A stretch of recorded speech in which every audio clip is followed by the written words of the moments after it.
OverDrive is a free service offered by your library or school, in our case, that lets you borrow digital content like ebooks and audiobooks anytime, anywhere. So now the question is, how do I access OverDrive for our school?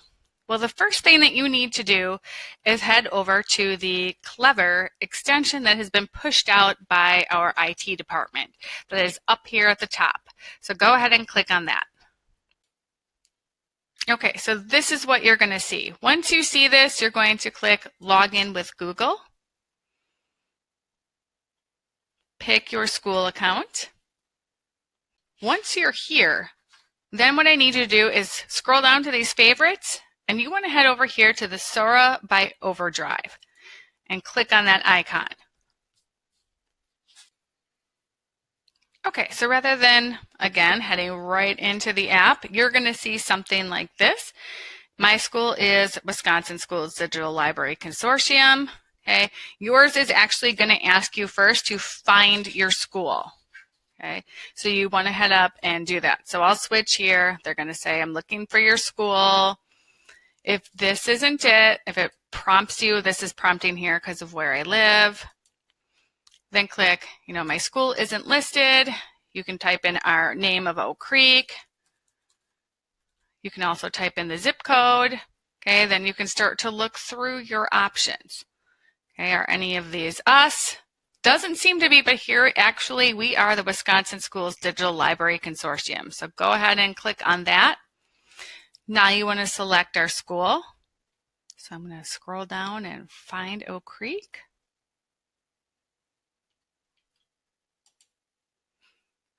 And yes, we want to sign in using that. This is a little bit of a waiting process. Okay, so now it's taking me right to the home page. Where I want to focus on with you is the Explore. So this is probably what you're going to see when you initially log in. Okay, this is giving you access to OverDrive. Okay, so now you have this. Now you have access to all these ebooks and audiobooks. Your computer should recognize and just prompt you into these things quicker like you saw mine do. But now we want to focus on some of these features. All of your important tabs for finding different areas here are going to be at the bottom. We want to focus on, like I said, the Explore with the binoculars. Once you're here, you can do a couple of things. So you can scroll through and you can see that I'm going to get some award-winning books, popular subjects, battle of the books. I even have middle school, because what we've set up here is we have access at the high school to both middle school and high school books, really to help us meet the needs of all of our learners. So you can scroll through all of these and get a feel for some of the books, or of course, you can do that general search. You can also look at the collections, which is over here on the right. When you look at these collections, again, it's going to break things down. So maybe you have students who really love graphic novels, and you can click here and it's going to give them a ton of lists of graphic novels. So that's really a nice feature. It's easy to do. You can even alphabetize that. Okay. Another thing you can do is set your preferences. You can see that mine says 1 right now. And my only preference that I've set is that I'm looking for books in English because I read in English. But you can obviously change this for your students. Your ELL learners, for example, might really benefit from this.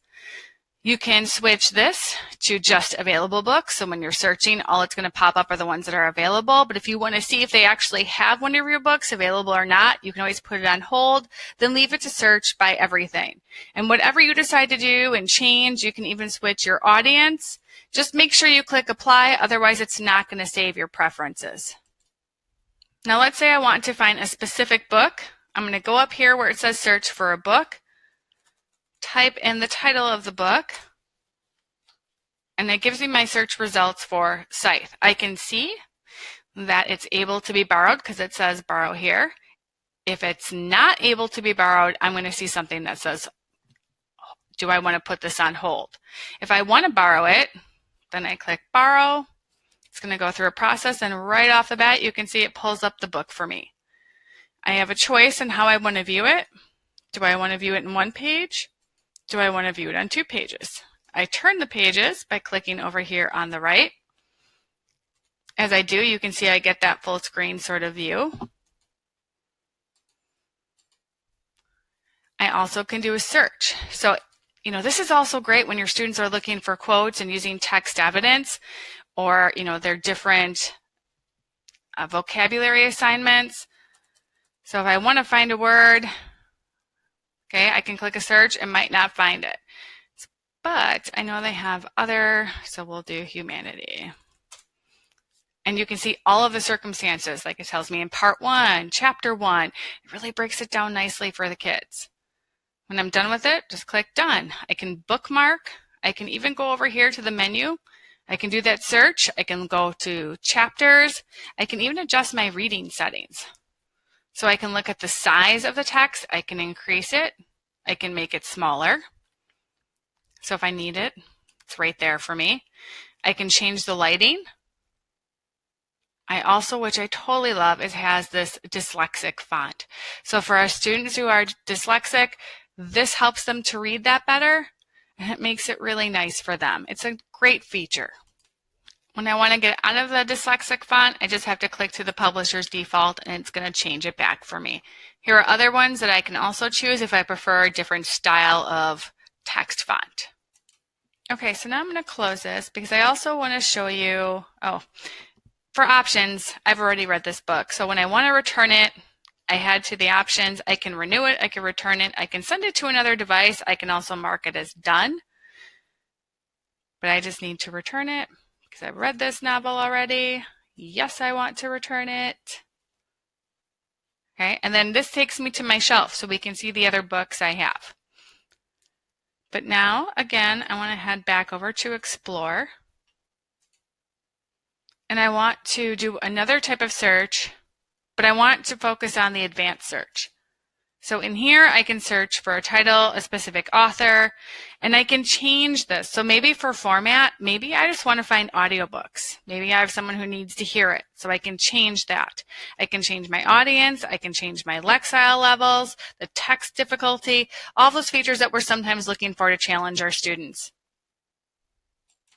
So there's another feature I just want to focus on. If we do a search on horror and it pops up, okay, you can see at the top here, it tells me what it's focusing on. Here are my filters. I can X things out if I want a larger focus than this, but I can also refine my searches. So I can sort them. I can look at the different languages, again, audience, compatibility.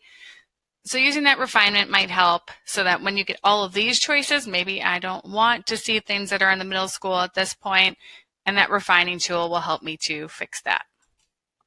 Okay, another nice feature when you're looking for books is that, again, okay, it will tell you if you need to place a hold on it because someone has it checked out, or if you can borrow it. You can also listen to a sample, you can read a sample, you can add it to a list, so like students constantly have that list of things that they might like to read. Okay, they'll give you the title, they'll give you the author, just a few things to help you when you're searching for books. To learn more about a title, just go ahead and click on it. Then it's going to give you what format it's in, who the author is, who the intended audience is. It'll tell you the level. It'll give you that summary. If it's something that you want, you can then click borrow. It will also give you more titles that are related to the same type of topic that you'll find in this book, which I also think is nice because once students are done, they always want to know, what should I read next? Another nice feature on that shelf is when, again, you have a book and you want to open it. Okay, it will also tell you, after you click and you open that book, it'll give you this little icon here. And if you click on that, it's going to tell you how much time you've spent reading that. Again, it just gives you a little bit of a reminder of where you left off. But again, it helps you to know, like, how much time have I put into this? Have I really been focusing on my reading? So the last tab I want to focus on is the Me tab. This is where you can customize a few things, put your name up there. You can change your avatar, how many books have been opened, the average time spent reading per book, your total time read, your current streak. It also gives you achievements that they can move towards: stellar student, completionist, just, some little rewards and benefits that you could do to say, oh my gosh, good for you. The last thing in the Me tab I want to tell you about is the menu over to the right here. One of the nice things you can do is you can also add the public library to your school one. So the Wisconsin Public Library Consortium is one that I've added. So now when I go and search for these ebooks, it will not only search our library, but it will also search the public library. And you have more settings that you can look at. This is the overall gist of OverDrive. I really hope that you find it something that you want to use, because I think it's really an invaluable tool for our students. And if you need books, let me know. I'm happy to get them.